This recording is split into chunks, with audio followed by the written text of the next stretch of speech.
पहिली लगनिया दूबी धान हई हो, आहे दोसरे लगनिया भला हम पावली सगुनावा, भला हम पावली लगनिया भइले उताहुल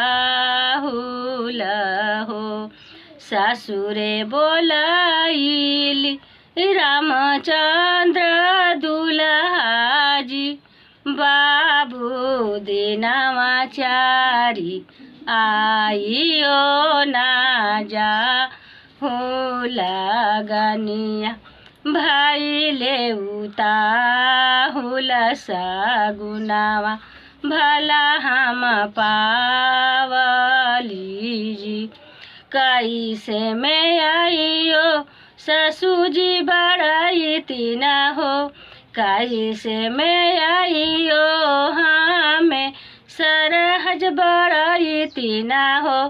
ए सासु भावर न दिया बहले सेवा लगनिया भला हम पावली सगुनावा, भला हम पावली लगनिया भइले उताहुल हो।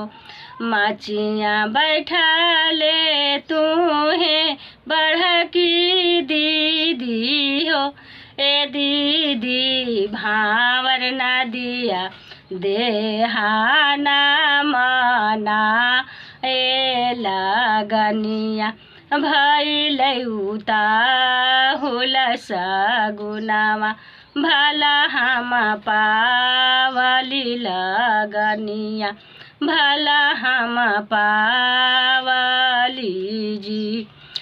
पूजबो में न दिया तोहरा सिंदूर टिकुलिया हो, ए न दिया इयरी पियरिया हो, ए न दिया भैया भाभी तारा थी पारा लगनिया भइले उताहुल सगुनावा भला हम पावली सगुनावा, भला हम पावली जी।